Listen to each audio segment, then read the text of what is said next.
जो कर्म हम करते हैं उसका फल कभी मिटेगा नहीं। कुछ लोग यह कहते हैं कि यह कर्म फल हमें भगवान देता है। कुछ लोग यह कहते हैं कि कर्म करते ही भगवान की प्रेरणा से हैं। होई है वही जो राम रुचि राखा, को कही तर्क बढ़ावे शाखा। कि यहाँ वही होता है जो राम जी की इच्छा होती है। इसलिए सवाल ही नहीं है कि हम कुछ करते हैं। इसलिए यह कहना ही व्यर्थ है कि आदमी अपने मन का मालिक है, वो जो चाहे कर सकता है। इस धरती पर एक एक क्रिया, एक एक कर्म आदमी भगवान के अधीन रहकर करता है, अपने मन से कुछ भी नहीं करता। ऐसा कहने वालों को फिर तो यह देखना पड़ेगा कि अगर कोई चोरी करता है तब तो भगवान की इच्छा से ही करता होगा। कोई व्यभिचार करता है फिर तो भगवान की ही इच्छा होगी उसमें। कोई भी प्रकार का पाप करने वाला इंसान, हिंसा करने वाला इंसान, या जो नेता लोग हैं भ्रष्टाचार कर रहे हैं, घूस लेकर के काम कर रहे हैं, ऐसे लोगों को भी भगवान की ही इच्छा से सब कुछ हो रहा है। ऐसे लोग भी सारे कर्म भगवान की मर्जी से कर रहे हैं। तो जो लोग पाप करते हैं, चोरी करने वाले लोग, हिंसा करने वाले लोग, नशा करने वाले लोग, फिर कोर्ट कचहरी में ले जाकर प्रताड़ित क्यों होते हैं? करते तो भगवान की इच्छा से हैं, तो कोर्ट भी भगवान को ही जाना चाहिए, मुकदमा भी भगवान पर ही चलना चाहिए। पर मुकदमा इंसानों पर चलता है। सवाल यह है कि भगवान की इच्छा से अगर सब कुछ होता है तो फिर भगवान इतनी गलत इच्छा कैसे कर सकता है? भगवान की चॉइस इतनी खराब है, उनकी नीयत मन इतना खराब है कि वो कदम कदम पर गलत इच्छा कर रहे हैं। यदा कदा कोई है जो धार्मिक प्रवृत्ति का है, अधिकांश आदमी गलत काम कर रहा है धरती पर, दुनिया में हिंसा में लगा है, तो भगवान की या अल्लाह की या गॉड की चॉइस या चिंतन इतना खराब है कि वो आदमी से गलत ही काम करवाता है। लोगों ने तो यहाँ तक कहा कि हमारा भाग्य भी भगवान लिखते हैं। इस दुनिया का सारा बही खाता ही भगवान लिखते हैं। अब यह भी सोचने की बात है कि अगर पूरी दुनिया का हिसाब किताब, बही खाता या सब आदमी का भाग्य भगवान लिखते हैं, तो इतना बुरा भाग्य क्यों लिखते हैं? इतनी स्वतंत्रता अगर भगवान के पास है कि वो जो चाहें लिख सकते हैं, तो अच्छा भी लिख सकते थे, बुरा ही क्यों लिखते हैं? आप ही को यह भार दे दिया जाए कि इस गांव का पूरा भाग्य आप लिखेंगे, किसी को भी ये अधिकार दे दिया जाए कि आपको ही इस गांव का भविष्य लिखना है, भाग्य लिखना है, तो आप क्या लिखेंगे? क्या आप दुख लिखेंगे किसी को? दरिद्रता लिखेंगे? चोरी लिखेंगे? व्यभिचार लिखेंगे?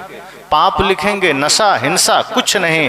आप सोचेंगे कि मेरा गांव आदर्श गांव हो, चरित्र में भी, ज्ञान में भी, विज्ञान में भी, सेवा में भी, शिक्षा में भी, संस्कार में भी। एक साधारण आदमी भी यह सोचेगा कि हम इस गांव का भविष्य बढ़िया लिखें। और एक माता पिता को यह भार दे दिया जाए कि आपको अपने बच्चे का भविष्य और भाग्य लिखना है, तो एक बेटा अगर गलत मार्ग पर भी जा रहा है तो माँ यही सोचेगी कि इसके भाग्य में भी सुख ही लिख देते हैं, काहे को दुख लिखें, अपना ही बेटा है। ऐसा तो नहीं करेंगे कि एक बेटा को स्वर्ग लिखोगे और जो थोड़ा गलती किया तो उसको नर्क लिख देंगे। तो माता पिता हैं, आप चाहें तो स्वर्ग लिख सकते हैं, तो भगवान भी तो माता पिता ही हैं। वो जीवों के भाग्य में दुख क्यों लिख रहे हैं? दरिद्रता क्यों लिख रहे हैं? छल कपट हिंसा क्यों लिख रहे हैं? तो एक ने कहा कि भगवान सब कुछ करते हैं, लेकिन मनुष्य को एक चीज की स्वतंत्रता देते हैं, इच्छा की, कि इच्छा आदमी अपने अनुसार पूरी करे। क्यों भाई? ये तो फिर जानबूझ के किसी को गलत करने देना हुआ। मान लीजिए यहाँ पुलिस बैठी है, थाना, और कोई आदमी सामने ही किसी को छेड़ रहा हो और पुलिस ना बचाए, तो यही ना होगा कि पुलिस काम नहीं कर रही है। क्यों मौका देना? किसी को ये अवसर ही क्यों देना को गलती करे तब उसको सजा देंगे? गलती ही ना करने दो। लोग कहते हैं कि इसलिए भगवान ने सभी राक्षसों को मौका दिया पहले पाप करने को। क्यों मौका दिया? पहले ही धर्मात्मा बना देते, पहले ही उसके भीतर के दुराचरण को हरण कर लेते, पहले ही उसके पाप को मिटा देते। क्यों इतना तामझाम करना? पहले उसको पाप करने दिया जाए, अत्याचार करने दिया जाए, पूरा विश्व ब्रह्मांड को तहस नहस करने दिया जाए। पहले का आप लोग सीरियल भी देखते हैं और शास्त्र भी पढ़ते हैं कि कोई भी राक्षस तपस्या करके ब्रह्मा जी से वरदान पाता था और फिर वो पहले स्वर्ग पर आक्रमण करता था। तब तक ये लोग देखते थे कि अच्छा करने देते हैं, स्वर्ग तक ही तो आया है, जब कैलाश और क्षीर सागर आएगा तब देखा जाएगा। अब स्वर्ग पर आकर के अधिकार भी कर लिया, वर्षों राज्य भी कर लिया, इंद्र को बंदी बना लिया, और जब ब्रह्मलोक पहुंचा ब्रह्मा जी भी भाग गए डर से। अब वही वरदान दिए हैं, उन्हीं की शक्ति उसके सामने फीकी पड़ गई, उसी पर चढ़ बैठा। और तब अब सब निवेदन करेंगे कि शिव जी आप रक्षा करें, विष्णु जी रक्षा करें, तब जाके वो कुछ ना कुछ तैयारी करते थे कि हाँ अब मारा जाएगा। प्रश्न यह है कि इतना सारा नाटक की क्या जरूरत है? अगर किसी के अंदर दुराचार का या पाप का सृजन हो रहा है, किसी के अंदर गलत प्रवृत्ति जन्म ले रही है, तो उसको पहले ही मिटा दो। अगर आपके भीतर सामर्थ्य है, ज्ञान है, शक्ति है, तो आप कभी भी किसी को बढ़ने नहीं देंगे। अच्छी शिक्षा जिसके जीवन में है वो व्यक्ति सदैव चेष्टा करता है कि हमारे मन में कोई भी बुरे ख्याल आए ही नहीं। जिसने ज्ञान की शिक्षा ली है, ध्यान की ली है, वो सोचता है कि हम दूर ही रोक दें सारे ख्याल को, आने ही ना दें। ऐसा नहीं कि आएगा फिर बुरा बनेंगे तब अच्छा करेंगे। अगर आपका पैर साफ है तो साफ ही रहने दो, धोना जरूरी नहीं है, जरूरी यह है कि गंदा ही ना हो। धोया तो इसलिए जाता है कि पैर गंदा हो गया, और गंदा नहीं है तो गंदा करके धोना जरूरी थोड़े है कि चलो साफ पैर है लेकिन अब धोना जरूरी है तो पहले गोबर में डालें, नाली में ले जा पैर को हिलाएं, जब पूरा गंदगी लग जाए तो अब धोएं। ये जरूरी नहीं है, जरूरी है कि वो गंदगी उसमें ना आए, वो पवित्र बना रहे। तो यदि पहली चेष्टा यह की जाती भगवान के द्वारा कि जितने भी लोग हैं उसके अंदर पाप का सृजन होते ही खत्म कर दो, पाप मिटा दो। भगवान तो सामर्थ्यशाली हैं, वो जो चाहे कर सकते हैं, तो यह भी कर सकते हैं कि किसी को पाप के मार्ग पर जाने ही न दें। और ऐसे बहुत से उदाहरण हैं। प्रहलाद को भक्ति का मार्ग दिया, ध्रुव को भक्ति का मार्ग दिया, अन्यत्र बहुत से लोग हैं जिनके जीवन में भक्ति का संचार हुआ। तो कोई भी लोग अपने स्वतंत्र मन से पाप कैसे कर लिया? इसका मतलब कि हम वहाँ उसके कर्म करने में कुछ भी नहीं कर सकते, भगवान कुछ नहीं कर सकते। आदमी कर्मों का फल अपने हिसाब से पाता है, कर्म करता भी अपने हिसाब से है। फिर यह बात झूठी हो गई कि होई है वही जो राम रुचि राखा। सदगुरुदेव जी उदाहरण दिया करते थे कि यह जो दोहा है गोस्वामी जी नशे में लिख दिए होंगे, नींद से उठे होंगे और आँख मुँह धोए नहीं होंगे और हड़बड़ी में लिख दिए होंगे कि होई है वही जो राम रुचि राखा। लेकिन जब थोड़ा ब्रश किए होंगे, दिमाग थोड़ा खुला होगा, तब लिखे कर्म प्रधान विश्व रचि राखा, को कही तर्क बढ़ावे सका। कर्म प्रधान विश्व रचि राखा। तब उन्होंने कहा कि कर्म ही प्रधान है, यहाँ जो जो करेगा वो पाएगा। लेकिन जब नहा लिए, तेल लगा लिए, थोड़ा सा नींद उसकी पूरी हट गई, बेहोशी मिट गई, तब उन्होंने बोला कि काहुन को सुख दुख कर दाता। अब सही बात पर आ गए। अब तक क्या कह रहे हैं कि वही होगा जो राम चाहेंगे। लेकिन जब थोड़ी सी चेतना जगी गोस्वामी जी की, तब रियल बात कहने लगे कि नहीं, काहुन को सुख दुख कर दाता। तो भगवान कर्म नहीं लिखते हैं, ना भाग्य लिखते हैं। भगवान के हिस्से में यह बात होती कि उन्हें भाग्य लिखना पड़ता तो ये धरती का स्वरूप बड़ा प्यारा होता। वो इतना, भगवान की रचना इतनी गंदी नहीं होती। हम उन्हें भगवान कहते हैं, उनमें दाग हम खुद दे देते हैं कि उनकी रचना इतनी बदसूरत। कोई अच्छा कलाकार तब माना जाता है जब उसकी कलाकृति बहुत खूबसूरत हो। भगवान की महानता तो तब होती जब ये दुनिया बहुत खूबसूरत होती, सारे लोग बढ़िया होते, कोई पाप ना होता, कोई हिंसा ना होती। तो यह सोचना कि भगवान की इच्छा से कुछ होता है, तो पहली बात आदमी अपनी इच्छा से करता है, क्योंकि भगवान की इच्छा से होता तो पाप ना होते, धर्म ही धर्म होते। लेकिन आदमी की स्थिति देखिए, वो गलत करने में कभी नहीं कहता भगवान की इच्छा से, सिर्फ अच्छे काम के लिए। मैंने कहा था प्रथम सत्र में कि धर्म का काम करना हो, पुण्य का काम करना हो, तब आदमी कहता है कि भगवान की इच्छा होगी तो होगा। लेकिन गलत करने में जब मन आया तब करता है, कभी नहीं सोचता है। इसी तरह से आदमी का और प्रवृत्ति में जीता है। जब भी कोई शुभ काम का समय आएगा तब आदमी पोथी पत्रा दिखाने के लिए चलता है कि घर बनवाना है, विवाह करना है, मुंडन करवाना है, पंडित जी से पत्रा दिखाने चलेगा। कि शुभ काम, सत्संग के लिए भी कई लोग पत्रा देखने जाता है कि सत्संग रखना है, कब रखें, कौन सा दिन अच्छा होता है। संत कहते हैं मन अच्छा है तो हर दिन मंगल है, और सत्संग तो आपके हर क्षण को मंगल करता है। इसको मंगल घड़ी देखकर क्या करना, कौन सा दिन अशुभ है, कौन सी घड़ी अशुभ है। चोरी करने जाते हो तब तो पंडित जी के पास नहीं जाते, जरा पत्रा में देखिए कौन सा मुहूर्त है चोरी करना है। शराब पीने जाते हो तब तो पत्रा में नहीं देखते हो कि मुहूर्त निकालिए, कौन घड़ी ठीक रहेगा पीने में। माता पिता को दंड देते हो, दुख देते हो, पीड़ा देते हो, तब तो पत्रा नहीं देखते। तो यहाँ पहली बात यह है कि भगवान ने किसी का भाग्य नहीं लिखा, विधाता ने किसी का भाग्य नहीं लिखा। अब सवाल यह होगा तो लिखा किसने? भगवान की ही एक उम्मीद थी कि उन्होंने लिखा होगा, अब उनके मन में आया तो लिख दिया। तो भगवान ने तो नहीं लिखा, बल्कि भगवान के पास ये सामर्थ्य होता सच में तो उनको यही करना चाहिए कि वो पाप होने ही ना देते। रावण को रावण क्यों बनने दिया, कंस को कंस क्यों बनने दिया, दुर्योधन को दुर्योधन क्यों बनने दिया, पहले ही संस्कार क्यों न दे दिए। कभी कभी तो मैं सोचता हूँ वो तो भला हो अंगुलीमाल का कि वो बुद्ध के पास चले गए, कहीं राम जी के पास चले गए होते तो मारे जाते। वो तो भगवान बुद्ध के पास गए क्योंकि संत के पास सृजन की शक्ति है, वो सुधार करते हैं। दो परंपराएं हैं हमारे देश में, एक संहारवादी परंपरा है, एक सुधारवादी परंपरा है। तो संत सुधारवादी हैं, वो सुधार करते हैं, वो अंगुलीमाल रत्नाकर जैसों को भी धर्मात्मा बना देते हैं। और एक भगवान हैं जो आया उसका संहार कर देते हैं, उनको मौका ही नहीं देते।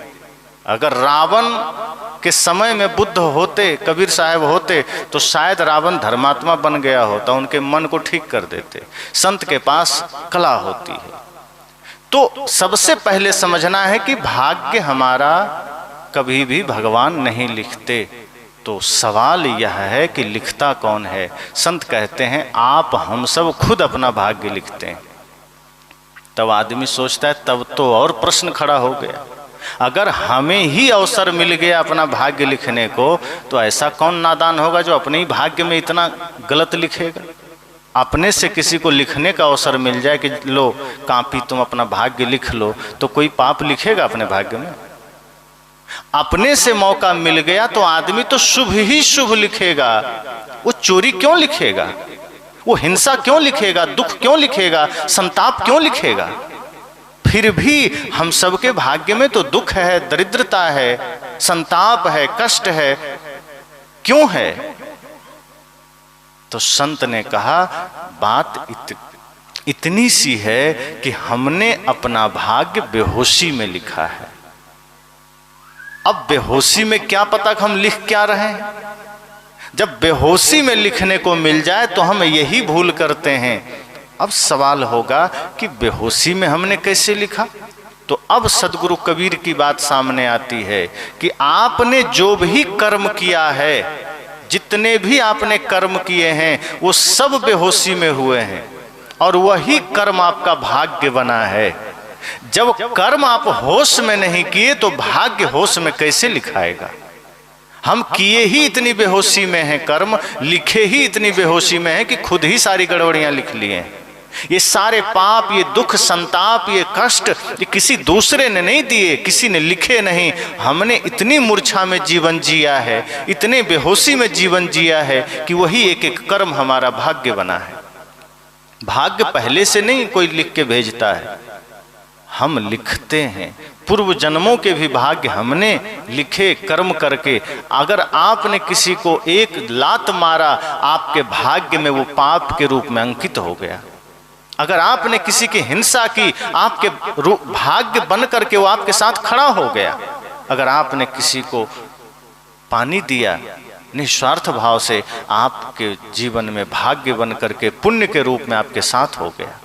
अगर आपने किसी को मीठे वचन दिए, मीठे शब्द दिए, आपने सेवा किया, माता पिता गुरु की सेवा की, राष्ट्र की सेवा की, निरीह प्राणियों की सेवा की, कभी कोई स्वार्थ नहीं किया, झूठ नहीं बोला, सदैव धर्म के मार्ग पर चला, वो सारे कर्म आपका भाग्य बन करके आपके साथ हो गए। आप जो कर्म करते हैं वही भाग्य बनता है। और पूर्व के कुछ कर्म है जो हम कर आए हैं, तो उसका भी फल यहाँ भुगतना पड़ता है। अगर हमने कुछ किया, अब कुछ चीजों में हमारी स्वतंत्रताएं हैं कि हम स्वतंत्र हैं, लेकिन अपने कर्म करने में तो हम स्वतंत्र हैं। जैसे हम मृत्यु को नहीं बदल सकते, वो अगर है हमारे जीवन में लिखा है या वो अंकित है कि मरना है तो मरना है, उसको नहीं बदला जा सकता। जन्म को हम नहीं बदल सकते, मृत्यु को हम नहीं बदल सकते, बाहर के किसी भी चीज को हम नहीं बदल सकते। बाहर जो परिवर्तन जगत में चल रहा है वो अवश्यंभावी है, वो चलता रहेगा। हमारी स्वतंत्रता हमारे ही कर्म करने में है। हम चाहें तो अपने कर्म को ठीक कर सकते हैं, अपने कर्म को बिगाड़ सकते हैं। तो हमारी स्वतंत्रता हमारे कर्म करने में है। बाहर किसी पर हमारी स्वतंत्रता नहीं है, इस जगत पर हमारी स्वतंत्रता नहीं है। हमारी स्वतंत्रता हमारे कर्म पर है। तो हम अपने कर्म जब ठीक करते हैं, हमारा भाग्य ठीक हो जाता है।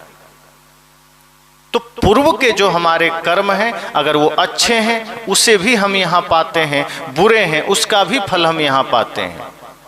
ऐसा नहीं कि वो मिटा है, लेकिन अब यह सवाल है कि भाग्य तो हमने लिखा, अपनी ही नासमझी और नादानी में लिखा।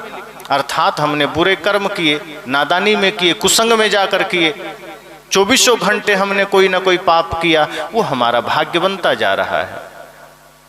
तो जो भाग्य बनता जा रहा है वो भी मिलेगा, जो हमने पहले किया है वो भी मिल रहा है, वो भी मिलेगा, वो कहीं मिटता नहीं है।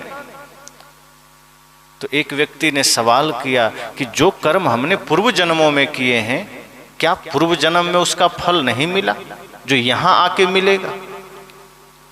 जब तक हम अपने पाप कर्मों के अपेक्षा पुण्य कर्म विराट रूप में नहीं करते हैं, तब तक वो धीरे धीरे वो कर्म छिन्न नहीं होंगे, वो चलते रहेंगे, उसके दंड चलते रहेंगे। जो हम यहाँ पाप कर रहे हैं, जो भूल हम यहाँ कर रहे हैं, उसकी सजा हम यहाँ भी पाएंगे और आगे भी पाएंगे। ऐसा नहीं कि यहीं पा लिए तो खत्म हो गया, या पूर्व जन्म का पाप का फल पहले पा लिया तो अब नहीं मिलेगा, आगे भी मिलेगा। इसको हम इस उदाहरण से समझें कि जैसे कोई चोरी करता पकड़ा गया, पुलिस ने पकड़ा तो उसकी पिटाई करते हुए थाने तक ले गया, खूब मारा, डंडे से मारा, हाथ पैर से लात से मारा। अब वो कोर्ट में जाके हाजिर करेगा, तो कोर्ट में जज ने ये नहीं कहना है कि हाँ भाई अभी इसकी पिटाई हो गई तो चलो इसको यहीं छोड़ देते हैं, सजा मिल गई। अब उस पर फैसला सुनाया जाएगा, अब असली सजा मिलेगी। इतना जो थाने तक जो पिटाई हुई है उसकी कोई गिनती नहीं है, वो ऐसे ही है, बोनस में है, उसका कोई गणना नहीं है कि जज कहेगा कि नहीं नहीं बहुत मार खा लिया चलो छोड़ो, कहेगा नहीं ये तो पुलिस का काम था इसने दिया। अब जो असली जो तुम्हारा कर्म का निर्धारण होगा, इसके बाद तय होगा कि तुम जेल जाओगे कहाँ जाओगे। इसी तरह से जो भी हम अधर्म करते हैं, पाप कर्म करते हैं, उसकी सजा तो हमें मिलती है, मिलती रहती है। लेकिन जब मृत्यु काल आता है, हमारे कर्मों का निर्धारण होता है, तब असली सजा के हिसाब से हम जन्म पाते हैं। फिर चाहे किसी भी शरीर में जाएं, अगर हल्का पुण्य है तो पुनः मनुष्य शरीर मिलेगा, लेकिन ऐसा जन्म में आएंगे, ऐसा मनुष्य बनकर आएंगे जो दिन रात पीड़ा में, दुख में, दरिद्रता में, हिंसा में, लड़ाई में, घृणा में जिएंगे। वहां भी हम वही पाएंगे और कर्म बिगाड़ेंगे। लेकिन अगर हमने धर्म का साथ लिया, गुरु संतों का संग किया, सज्जनों का संग किया, और हमने जीवन में धीरे धीरे धीरे धीरे सत्कर्म को जागृत किया, तो हमारे जो भी कर्म हैं धीरे धीरे वो क्षीण होंगे, वो मिटेंगे, और हम मुक्ति पा सकते हैं, अपने कर्मों को मिटा सकते हैं। चूंकि यह मनुष्य जीवन कर्म की भूमिका है। अगर मनुष्य जीवन में आकर के हम अपने कर्मों को ना मिटा पाए तो कहाँ मिटाएंगे? क्या कुत्ता जोनी में मिटा पाएंगे? बिल्ली में, छुछुंदर में, सांप में, भेड़ बकरी कहीं नहीं मिटा सकते, क्योंकि साधन धाम मोक्ष कर द्वारा। यह मनुष्य शरीर ही है जहां हम अपने कर्मों से अपने ही कर्मों को मिटा सकते हैं, जहां हम साधना से, भक्ति से यही मुक्ति पा सकते हैं। ये ऐसा ही है जैसे किसी गुफा में लाखों साल से अंधेरा है, कोई प्रकाश नहीं हुआ, लेकिन आप जाकर के एक दिया जला दीजिए, लाखों साल का अंधेरा क्षण भर में खत्म हो जाता है। ऐसे ही हमारे जीवन में लाखों, अरबों, अनंत जन्मों से पाप का सब कुछ क्रम चल रहा है, कर्म संस्कार चल रहे हैं, जन्म की यात्रा चल रही है। लेकिन यदि हमने यहाँ तप, ध्यान, योग के द्वारा अपने मन को निर्मल किया, अपने सारे कर्म संस्कार को दग्ध कर दिया, जला दिया, इसी जन्म में मुक्ति संभव हो जाएगी, और मनुष्य जन्म में ही संभव है, कहीं और संभव नहीं है। इसी मनुष्य जीवन में ये संभव है। तो कर्म अगर हमने सही करते गए और बढ़िया कर्म कर लिए, ज्यादा कर लिए, अच्छाई, हमारा अच्छाई का जो मीटर है वो बढ़ गया, तो धीरे धीरे पाप क्षीण होने लगते हैं, फिर वो खत्म होने लगते हैं। लेकिन अगर हमने अच्छाई थोड़ा थोड़ा किया और पाप ज्यादा किया, तो पुनः हम जाएंगे ऐसी जगह जहां हमें फल भोगना है, क्योंकि बाकी जो 3 खानियां हैं वो भोग भूमिका है। आदमी जो कुछ भी यहाँ गलत करता है, इसकी भयंकर सजा पाने के लिए ही कोई ना कोई जीव में जाता है। ये आदमी छोड़ करके आप देख लीजिए, जितने भी प्राणी हैं इस धरती पर, वो सिर्फ फल भोगने के लिए है। जो कर्म हम मनुष्य जीवन में करते हैं, इसकी सजा हमें वहाँ मिलती है। आप किसी भी जानवर को देख लीजिए, भले ही उसकी आप सेवा करते हैं, पर वो परतंत्र है, वो स्वतंत्र नहीं है, और जहाँ स्वतंत्रता नहीं है वहाँ सुख कभी नहीं हो सकता, क्योंकि उनके पास विकसित मन नहीं है। कुत्ता हो, चाहे बैल हो, बकरी हो, गाय हो, उनके पास विकसित मन नहीं है, इसलिए उन्हें आभास नहीं होता, लेकिन दुख तो उनको भुगतना पड़ रहा है, दर्द तो उन्हें हो रहा है। इसलिए आप चिड़िया को कितना भी बढ़िया पिंजड़ा में कैद कर दीजिए, सोने के पिंजड़ा में दरवाज़ा खुला छोड़िए, भाग निकलेगा, उसको पसंद नहीं है सोने का भी पिंजड़ा। वो जानता है इसमें हम कैद में है, ये दुख है, भले ही हम धूप सह लेंगे, वर्षा सह लेंगे, लेकिन आनंद खुली आकाश में है।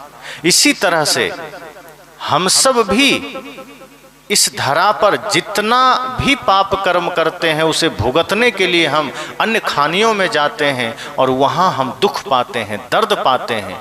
वो दर्द, वो दुख सारे पाते पाते पुनः हमें कभी पुनः मनुष्य शरीर का अवसर मिलता है।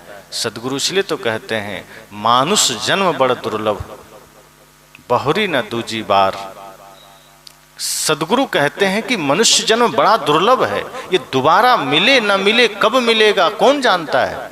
ये अवसर मिला है कुछ अच्छा करने को, और हम भजन से, सत्संग से, ज्ञान से ही अपने सारे बुरे कर्मों को जला सकते हैं, अपने सारी वासनाओं को जला सकते हैं, हम अपने सारे पाप को मिटा सकते हैं। पाप को मिटाने के लिए एक शर्त और है कि आप सिर्फ नाम जप से नहीं मिटा सकते, आप सिर्फ सत्संग करके नहीं मिटा सकते। सबसे पहले पाप कर्म करना बंद करना होगा। सबसे पहले जो पाप हमसे हो रहे हैं वो रोक देना होगा, उसके बाद धर्म का अनुसरण करेंगे, सत्य का अनुसरण करेंगे, भक्ति मार्ग पर चलेंगे और इतनी सेवा हम इस तन से करें निस्वार्थ भाव से कि धीरे धीरे धीरे धीरे सारे पाप जल के राख हो जाएंगे। क्योंकि हमारा पुण्य का मीटर इतना बड़ा हो जाएगा कि फिर प्रकृति भी जानेगी कि इसने जो पाप किए धीरे धीरे वो सब क्षय हो जाने चाहिए, क्योंकि अब ये पृथ्वी के लिए वरदान है। जब हम अपने सारे कर्तव्य समस्त प्राणियों को समर्पित कर देते हैं, हम अपनी सेवा समस्त मानवता को समर्पित कर देते हैं, तो प्रकृति भी हमारी सहायक बन जाती है। आप सही बनते हैं, पूरी दुनिया आपके साथ हो जाती है। एक आदमी ने कहा कि महाराज जी आप बात तो ठीक कह रहे हैं, लेकिन हम देखते हैं कि जो जितना पाप करता है वो उतना खुश है, उसको तो दंड नहीं मिल रहा है। जो पाप कर रहा है उसका बढ़िया मकान खड़ा है, गाड़ी है, नौकरी है, बिजनेस है, पैसा है, वो शराब भी पी रहा है, व्यभिचार भी कर रहा है, हिंसा भी कर रहा है, फिर भी देखते हैं उसके जीवन में सुख है। संत कहते हैं ये आपके आँखों का भ्रम है। और एक चीज और जान लीजिए, ये क्यों होता है। मान लीजिए किसी आदमी के जीवन में बहुत भयंकर पाप है, पुण्य थोड़ा है, तो प्रकृति में एक व्यवस्था है। वो क्या करती है कि प्रकृति का एक नियम है, एक सिस्टम है कि जिस आदमी के जीवन में सिर्फ पाप ही पाप हैं, भयंकर पाप हैं, थोड़ा सा पुण्य है, तो प्रकृति उसके पुण्य को पहले दे देती है ताकि बाद में दंड देने में बढ़िया बने। ऐसा ना हो कि बाद में दंड दें तो वो पुण्य बीच बीच में आकर के बाधा बने। जैसे हमारे यहाँ भी होता है ना, किसी आतंकवादी को जब अरेस्ट किया जाता है तो अपना ही संविधान बीच बीच में बाधक बनता है उसको सजा देने में। ऐसे ऐसे कानून हैं जो कहीं न कहीं से खड़ा हो जाता है कि नहीं फांसी अभी टल जाएगी। वकील कोई ना कोई कानून खोज लाता है, लेके खड़ा हो जाता है कि नहीं इस कानून के हवाले हम थोड़ा बहस करेंगे। तो महीनों वर्षों सालों लग जाते हैं एक एक अपराधी को फांसी देने में। यही हाल होता है। प्रकृति क्या करती है, अपना संतुलन बनाने के लिए, अपनी व्यवस्था बनाने के लिए कि जो दुरात्मा है, पापात्मा है, पुण्य जो भी है उसके जीवन में 2-4% वो पहले ही दे देता है कि जाओ तुम इसे पहले भुगत लो, ताकि तुम्हारा जैसे पुण्य क्षय होगा महापाप शुरू होगा और तुम्हारा विनाश शुरू होगा और वो दंड मिलेगा वो कि कल्पना नहीं कर सकते। और जो धर्मात्मा है अब उनके जीवन में सीधा उल्टा होता है। जो कुछ छोटे छोटे पाप हैं, छोटे छोटे दोष हैं, तो प्रकृति सोचती है कि आगे इनको परम आनंद मिलना है, स्वर्ग मिलना है। अगर दोष हम छोड़ दिए तो वो दोष इनके आनंद के मार्ग में बाधक बनेंगे। इसलिए अभी ये भक्ति में लगे हैं, सेवा में लगे हैं, धर्म कार्य में लगे हैं। थोड़ा थोड़ा पाप की सजा अभी ही दे दो, अभी ये तैयार है, अभी ये चल रहे हैं। इसलिए थोड़ी कठिनाई भी आ जाएगी, थोड़ा दोष भी आ जाएगा, तो आदमी झेल लेगा, सह लेगा। और ऐसे करते करते जैसे ही अधर्म का वो जो पाप का आपके पास जो कुछ भी मिला है सजा खत्म होती है, वो पाप का खजाना खाली होता है, सिर्फ पुण्य शुरू होता है। इसलिए कहा गया है कि पांव फूलों पे रखने से पहले तुमको कांटों पे चलना पड़ेगा। अगर परम शांति चाहिए, आनंद चाहिए, तो उससे पहले थोड़ी सी तपश्चर्या से गुजरना पड़ेगा, उससे पहले थोड़ा सा आपको कठिनाइयों से गुजरना पड़ेगा। तो जो यह सवाल आता है कि पापियों के महल खड़े हैं, स्वर्ग है उनके जीवन में, शांति है उनके जीवन में, तो ये शांति नहीं है। ये समझना कि भयंकर तूफान से पहले एक छोटी सी शांति आ गई है जो वो देख नहीं पा रहे हैं। संतजन जगाते हैं कि होश में आ जाओ, ये जो तुम खुशियां पा रहे हो, ये जो चारों तरफ आनंद पा रहे हो, ये जो तुम नृत्य पा रहे हो, ये सिर्फ इतना है कि पुण्य क्षय होने वाला है। और थोड़ा सा पुण्य था इसलिए पहले मिल गया है, वरना भयंकर जो पाप का घड़ा नहीं, जो तुम्हारा गोदाम भरा हुआ है, वो धीरे धीरे जब खाली होने लगेगा, जन्मों लगेंगे खाली होने में। लोग कहते हैं पाप का घड़ा भरा है, संत कहते हैं नहीं, आदमी आज गोदाम भर रहा है, और बड़ा बड़ा गोदाम, कई गोदाम भर लिया, वो गोदाम खाली होने में न जाने कितने जन्म लगेंगे। तो इसलिए कर्म फल भुगतना तो हमें ही है, लेकिन कर्म फल कैसे मिलेगा ये हम तय नहीं करेंगे। वो मिलता जाता है, हम आगे बढ़ते जाते हैं, जीवन नरक बनते जाता है और आगे तक मिलता जाएगा। तो कर्म फल मिलेगा, लेकिन यदि हमने सुसंग में, संतों के संग में आकर के, महापुरुषों के वचनों को सुन करके अगर हमने जीवन में बदलाव कर लिया और हमने भक्ति को धारण कर लिया, तो हमारे सारे पाप कर्म वहीं खत्म हो जाएंगे। और ऐसा हुआ, इसलिए अंगुलीमाल बदल गया, वरना कितना पाप किया। अगर कर्म फल नहीं मिटता तो उनके जीवन में शांति आती क्या?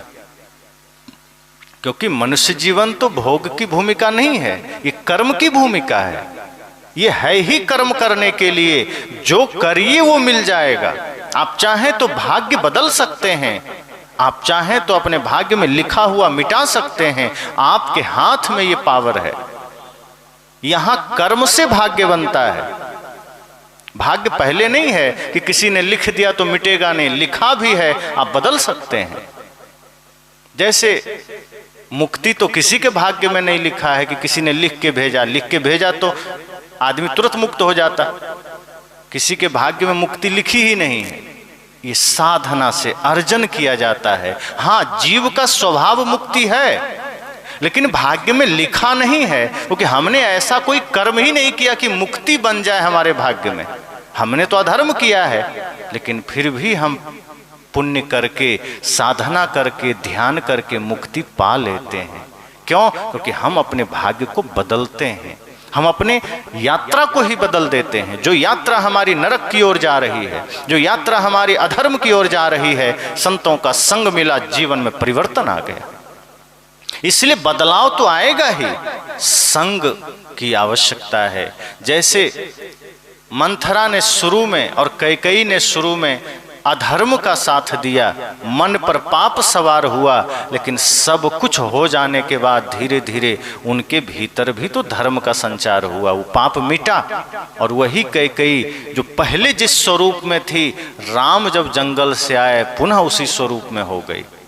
बीच में पाप आया, पाप की सजा भी मिली, भयंकर सजा मिली, लेकिन जब धीरे धीरे अपने पापों को मन से मिटाया तो पुनः उसके सारे पाप मिट गए। इसी तरह से हम जितने भी लोगों के जीवन को देखें, अगर हम कोई भी त्रुटि जीवन में करते हैं, सजा मिलती है, लेकिन हम उससे सीखते हैं। गलतियों से ही इंसान सीखता है, ठोकरें खाकर इंसान सीखता है। यहाँ कोई बुद्ध बनकर पैदा थोड़े होता है। यह दुर्भाग्य नहीं है कि हमारे जीवन में बुराई है। इस धरती पर कोई भी सिद्ध बनकर जन्म नहीं लेता, एक साधारण मनुष्य बनकर जन्म लेता है। अपने अच्छे बुरे कर्मों से अपने जीवन में कुछ कुछ लिखते जाता है। अच्छा लिखा तो जीवन सत्संग बन जाता है, बुरा लिखा तो जीवन बदरंग बन जाता है। तो जन्म तो सबका साधारण होता है, लेकिन हम कुसंग में पढ़ करके जीवन खराब कर लेते हैं, बर्बाद कर लेते हैं। और सत्संग का सहारा मिला, ज्ञान का सहारा मिला, संतों का संग मिला, तो जीवन सुंदर बन जाता है। तो अगर हमने कर्म सही किया तो हम अपने भाग्य बदल लेते हैं, अपने कर्म संस्कार बदल लेते हैं और अपने सारे पाप को यहीं जला देते हैं, वासना को जला देते हैं। और ये सारी चीज़ें जला कि इसी जीवन में हम मोक्ष को पा लेते हैं, क्योंकि शरीर मोक्ष की भूमिका है। ये मनुष्य शरीर से ही हम परम सत्य की यात्रा कर सकते हैं। ये शरीर मिला ही इसलिए है, दूसरा कोई काम के लिए नहीं मिला। अगर खेलने खाने और पाप करने के लिए मिला होता या अन्य काम के लिए मिलना हुई होता तो जानवर के शरीर में सब हो रहा है, ये सारे कर्म वहाँ हो रहे हैं। सिर्फ जानवर धर्म नहीं कर सकते, पुण्य नहीं कर सकते, वो फिक्स है उनका जो भी चरित्र है वो फिक्स है। कोई कुसंग से वो बदल नहीं सकता, कोई सुसंग से उसके जीवन में परिवर्तन नहीं आ सकता, वो जैसा है वैसा रहेगा। अब गाय को ही देखिए, मुसलमान लोग भी पालते हैं, उनके घर में पलती है, लेकिन क्या मुसलमान का रंग चढ़ता है गाय पर? नहीं चढ़ता। वो एक भी कर्म मुसलमान का नहीं सीखती है, वो फिक्स है, उसका कर्म बदल नहीं सकता। आप बिल्ली को ही घर में पाल लीजिए, आप उसको सत्संगी नहीं बना सकते। कितना भी रोज आप सत्संग करिए, उसको हलवा पूड़ी दूध खिलाइए, पर अगर कहीं रस्सी छोड़ दीजिए तो चूहा खोजने जाएगी। उसको आपके ज्ञान से कोई लेना देना नहीं, वो फिक्स है, उसका कर्म फिक्स है, उसमें कोई परिवर्तन नहीं हो सकता। कुत्ता में कोई परिवर्तन नहीं हो सकता, सारे जानवर अपनी प्रकृति पर हैं, उसमें कोई परिवर्तन नहीं। ये अवसर सिर्फ मनुष्य को मिला है कि आप गलत भी कर सकते हैं, अच्छा भी कर सकते हैं, पाप करके नरक में भी जा सकते हैं और साधना करके स्वर्ग भी पा सकते हैं, अर्थात मुक्ति भी पा सकते हैं। ये अधिकार सिर्फ मनुष्य शरीर में है। अब तय हमें करना है कि हमें जानवरों की भांति जी करके वैसे ही प्राकृतिक बन जाना है, अर्थात अपने सारे बुरे कर्मों में फिक्स हो जाना है, या फिर धर्म करके, सत्संग करके, पुण्य करके परम सत्य को उपलब्ध होना है। इस मनुष्य शरीर के महत्ता को समझ लेना है। यह मनुष्य शरीर मिला ही भक्ति मार्ग के लिए, मुक्ति मार्ग के लिए है। ये साधन है। आपने सुना है, बड़े भाग्य मानुष तन पावा, सुर दुर्लभ सद ग्रंथ ही गावा। ये दोहा आप सुनिए और इसका अर्थ करिए कि बड़े भाग्य से मानुष तन मिला। तो जो चोरी कर रहे हैं उनके लिए कह सकते हैं कि बड़े भाग्य से मनुष्य तन पाया है। जो भाई भाई से झगड़ा कर रहे हैं, आप कहेंगे कि बड़े भाग्य से पाया है। जो माता पिता की अवज्ञा कर रहे हैं उनके लिए कह सकते हैं। जो मांस खा रहा है उसके लिए कहेंगे कि बड़े भाग्य से पाया है। तब तो कहना पड़ेगा कि बड़े दुर्भाग्य से मनुष्य शरीर मिला है कि मनुष्य शरीर पाके भी पाप में जा रहा है। सौभाग्य कब है? मनुष्य शरीर पाना मात्र सौभाग्य नहीं है, ये भूल है।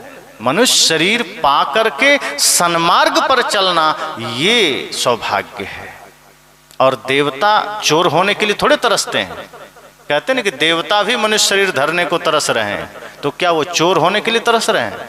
जुआरी होने के लिए कि शराबी होने के लिए? बिल्कुल नहीं। वो मनुष्य के उत्तम प्रकृति को देखकर उन्हें तरस आता होगा कि काश हम भी मनुष्य बनते। वो किसी शबरी को देखते होंगे, किसी विदुर को देखते होंगे, श्रवण कुमार को देखते होंगे, रामकृष्ण को देखते होंगे, तब उनके अंदर भाव जगता होगा कि काश हम भी मनुष्य होते। वो रावण को देख के नहीं तरसते होंगे, वो हम सब को देखकर थोड़े तरसते होंगे कि जो दिन रात लड़ाई कर रहे हैं, घृणा कर रहे हैं, ईर्ष्या कर रहे हैं। देवता तरसते हैं, लेकिन धर्मात्मा को देखकर, पुण्यात्मा को देखकर, वो दुष्ट को देखकर नहीं तरसेंगे। आप लोग भी अपने बच्चे को किसको देखकर सोचेंगे कि ऐसा मेरा बच्चा बन जाए? किसी न किसी धर्मात्मा को, देशभक्त को, किसी न किसी नेक इंसान को, सज्जन इंसान को। किसी पापी को देखकर आपके मन में होगा कि काश मेरा बेटा ऐसा बन जाता। कभी होगा? नहीं होगा। तो देवता के मन में कैसे हो जाएगा कि हम ऐसा बन जाएं? तो भाग्य से मनुष्य शरीर तब मिला कहा जाएगा जब वह भाग्य के अनुसार हम कर्म करेंगे। मनुष्य शरीर मिला, मनुष्यता नहीं है, इंसानियत है ही नहीं, धर्म सत्य न्याय कुछ भी नहीं है, तो सौभाग्य नहीं, फिर यह मनुष्य शरीर दुर्भाग्य हो गया। यही दुर्भाग्य है कि हम मनुष्य शरीर में आकर के भी मनुष्यता धारण नहीं कर पाए। जानवर में होते तो क्षम में होता कि चलो तो जानवर है ही, अब कुत्ता ही है तो रोटी लेके तो भागेगा ही। लेकिन जब आदमी रोटी लेकर भागता है तब कहता है कुत्ता वाला आदत नहीं गया तुम्हारा। काहे कहते हैं? इसका मतलब पूर्व जन्म में भी कुत्ता था। कोई आदमी कुछ करता है तो आप कहते हैं ना कि देखो ये आदमी पूरा बैले रह गया, काहे गधा की तरह करता है। आदमी उदाहरण देता है, मतलब वो पूर्व से प्रेरित है। और कोई बहुत चंचल का है तो क्या कहते हैं? ये चंचल है, ये तो बंदर है, बंदर बोल देते हैं। कोई बहुत जहां तहां कुछ उटपटांग खा पी रहा है तो कहता है ये सुअर का स्वभाव नहीं गया। जैसे सुअर जहां तहां गंदगी में मुंह मारता है, वैसे ही कोई आदमी बुराइयों में, गंदगी में, अंट संट खाने में मुंह मारता है। आप ही कह देते हैं कि लगता है सुअर की आदत नहीं गई, सुअरे रह जाएगा। ये सब हमारे कर्मों पर ही तो है। हम गलत करते हैं तो हम वैसे ही गिने जाएंगे। लेकिन मनुष्य में है तो मनुष्यता जरूरी है। आप इंसान हैं, इंसानियत जरूरी है। ये आपका स्वभाव है, ये आपका अधिकार है। अगर इसके अतिरिक्त कुछ भी है बुरा तो ये आपका अधिकार नहीं है और ये मनुष्य शरीर का कोई पहचान नहीं है। ये हमने मूर्खता से हासिल किया है, बल्कि हमसे बढ़िया जानवर है। इसलिए भजन में लोग कहते हैं जंगल सा दृश्य हो गया बाजार देखिए, है खून से सना हुआ अखबार देखिए। कि जंगल सा दृश्य हो गया। हालांकि जंगल अब बढ़िया है पहले की अपेक्षा। आप जंगल चले जाइए, शांति मिलेगी, परमानंद मिलेगा। पर आदमी की बस्ती में चले जाइए, तब लगेगा कि हम कहाँ बूचड़ खाने में आ गए। जंगल बढ़िया है, पर जंगल से तात्पर्य यहाँ वही है, बूचड़ खाने का। अगर आदमी आदमी बन जाए तो ये बूचड़ खाना भी मंदिर बन सकता है, ये तीर्थधाम बन सकता है। इंसान को देखकर, किसी को देखिए और उसको देखकर हृदय में पवित्रता आ जाए। बल्कि मैं तो ये कहूंगा, अपने को ऐसा बनाइए कि कोई आपको देखे तो उसके हृदय में पवित्रता आ जाए। हम कहाँ खोजने जाएंगे कोई अच्छा दिखे? खुद को बनाइए, अपने भीतर एक परिवर्तन लाइए। जैसे हम याद करते हैं कि काश हमारे बच्चे श्रवण कुमार बनते, उस श्रवण कुमार के माता पिता जैसा बन जाइए। आपके बच्चे श्रवण कुमार ही बनेंगे। अब माता पिता श्रवण कुमार के माता पिता बनना नहीं चाहते, अब माता पिता बने हैं रावण की तरह, तो बेटा मेघनाद ही होगा, दूसरा कौन हो सकता है? इसलिए हमें यह तय करना है कि यह मनुष्य जीवन कर्म की भूमिका है। यहाँ हम सत्कर्म करके मुक्ति तक की यात्रा कर सकते हैं। और सच तो यह है कि यह सिर्फ साधु संतों का काम नहीं, मनुष्य शरीर समस्त सृष्टि में जिसे भी मिला है, सबका एक ही ध्येय है, मुक्ति तक जाना है, पहले रुकना नहीं है। लेकिन हम सब अपने को अलग कर लिएगा, हम तो गृहस्थ हैं, हम कहाँ ये सब करेंगे। नहीं, आप गृहस्थ में भी हैं तो जनक की भांति विदेह बन सकते हैं। यहाँ वस्त्र की बात नहीं है कि आप बाहर आइए, जंगल आइए, वस्त्र धारण करिए। आप अपने मन को वहाँ रखते हुए विदेह कर लीजिए, आप भी मुक्त हो सकते हैं। मुक्ति किसी का कॉपीराइट थोड़े है कि किसी एक के पास कॉपीराइट है कि वही पर्ची काटेगा तो मुक्ति मिलेगी। ये तो अपनी साधना की बात है, अपने भीतर की निर्मलता की बात है। अगर आप हासिल करते हैं, आप पहले मुक्त हो जाएंगे। जनक जी इसीलिए राज्य चलाते हुए विदेह कहलाए, ये साधारण बात नहीं है। देह में रहते हुए देह से मुक्त हो जाना, यही तो विदेह होना है। तो शरीर में रहते हुए शरीर से मोह न करना, संसार में रहते हुए संसार से आसक्ति खत्म हो जाना, जिम्मेदारी पूरा निभाइए, कर्तव्य पूरा निभाइए, सबसे प्रेम रखिए, गहरा प्रेम रखिए, लेकिन मोह आसक्ति ये सब खत्म हो जाए तो समझना आप विदेह हो गए। आप जहाँ हैं वहीं मुक्ति की यात्रा कर सकते हैं। मुक्ति अवस्था है, वो कोई तीर्थ नहीं है कि आपको निकल कर कहीं जाना है। आप जहाँ हैं उसे वहीं पा सकते हैं। ये अवस्था है जो साधना से आती है, आपके ध्यान से आती है। कोई वस्तु होती तो हमें लगता है, अगर मुक्ति कोई वस्तु होती तो जितने धनपति हैं पहले स्टॉक कर लेते, हम लोग को मिलता ही नहीं, वो खरीद लेते कहीं से। लेकिन नहीं, यही एक ऐसा चीज है जो धरती पर सभी मनुष्य के अधिकार की बात है। जो अपने कर्म को पवित्र करेगा, मन को निर्मल करेगा, और जो तप ध्यान योग साधना में लीन हो जाएगा, जितना गहरा प्रेम, जितना गहरा सत्य जीवन में घटित होगा, जितनी गहरी अहिंसा घटित होगी, एक शब्द में कहें तो पूर्ण पवित्रता, वो व्यक्ति मुक्ति को उपलब्ध होगा, परमानंद को उपलब्ध होगा। इसलिए मैंने कहा कि भाग्य किसी ने लिखा नहीं, आपने लिखा है। कर्मफल आप ही मिटा सकते हैं अपने शुभ कर्मों से। और जब हमने ही अपना भाग्य लिखा है तो क्यों ना अब हम होश में कर्म करें, ताकि हम अपने भाग्य में कुछ गलत ना लिख दें। हम जैसे ही बेहोश होते हैं हम झूठ बोलते हैं। एक भी गलत कर्म हमारे जीवन में होता है, उसके पीछे हमारी बेहोशी है। नशा करते हैं, वहाँ पर बेहोशी ही कारण है। हम झूठ बोलते हैं, बेहोशी कारण है। पत्नी से झगड़ा बेहोशी के वजह से, भाई से झगड़ा बेहोशी के वजह से, कोई भी नशा दुर्व्यसन बेहोशी के वजह से। संत कहते हैं इतना होश में आ जाइए कि कोई भी बुरा कर्म आप कर ही ना सकें। बेहोशी मिटेगी, सारे कर्म होश में होंगे, भाग्य खुद बढ़िया लिखा जाएगा। अगर आप बच्चे अगर एग्जाम में अच्छा से सारे प्रश्नों का उत्तर दे दें तो पास तो होंगे ही, अच्छे नंबर से पास होंगे, बल्कि डिस्टिंक्शन से ऊपर नंबर लाएंगे। लेकिन अगर वो चित्रहार में मन लगाए हैं, फिल्मी गीतों में मन लगाए हैं, क्रिकेट में मन लगाए हैं, पढ़े नहीं हैं और लिखने जाएंगे और लिख दिए गलत सलत, तो रिजल्ट बढ़िया आएगा क्या? अगर हमने खुद गलत लिखा है तो रिजल्ट उसी के अनुसार आएगा। हमने जीवन में कर्म गलत किया है तो भाग्य रूपी रिजल्ट हमारा वैसा ही आएगा, कोई बदल नहीं सकता है। और यहाँ हमें सिखाया जाता है कोई बात नहीं, जीवन में कोई पाप हो गया चिंता मत करना, पंडित जी को बुला के श्राद्ध कर देना, पिताजी स्वर्ग चले जाएंगे। और अगर दिक्कत है, ज़्यादा कोई समस्या हुई है तो थोड़ा गया तक पहुँच जाना, पिंडदान कराना, फिर तो कोई नहीं रोक सकता, फिर तो स्वर्ग जाना ही है। साहब कहते हैं ये भ्रम के सिवा कुछ भी नहीं है। जियत न तरेव मुए का तरी हो, जो जीते जी तर ना सके, जो जीते जी स्वर्ग का आनंद ना ले सके, मरने के बाद किसका क्या सामर्थ्य कि उसे स्वर्ग भेज सके। अपने को तो स्वर्ग भेज लीजिए, मरने के बाद किसी के लिए कोई उपाय नहीं है। ये जीते जी ही हमें अपने कर्मों को ठीक करना है, जीते जी ही हमें अपने मन को पवित्र करना है। बल्कि जो व्यक्ति चले गए, जो हमारे पूर्वज चले गए, प्रेरणा लीजिए कि अगर हम भी ऐसे ही बेहोश रहे तो हमें भी जाना है। हमें जीते जी अपने से ही अपना काम कर लेना है, अपने से ही अपना जीवन बदल लेना है। मरने के बाद स्वर्ग जाएंगे कि नरक जाएंगे कोई नहीं जानता। भले ही नाम के पीछे लग जाए स्वर्गीय, लेकिन स्वर्ग में है इसका कोई देख के आया कि वो स्वर्ग में ही है। लेकिन जीते जी अगर कोई लिख दिया स्वर्गीय तो आदमी लाठी लेके खड़ा हो जाता कि हम स्वर्गीय हैं, मतलब स्वर्ग में रहना भी नहीं चाहते, मरने के बाद ही स्वर्ग में रहना चाहते हैं। जैसे कोई आदमी गुजर जाता है तो लोग कहते हैं ना फला आदमी शांत हो गए, मतलब जीवन भर अशांत थे, अब वो शांत हो गए।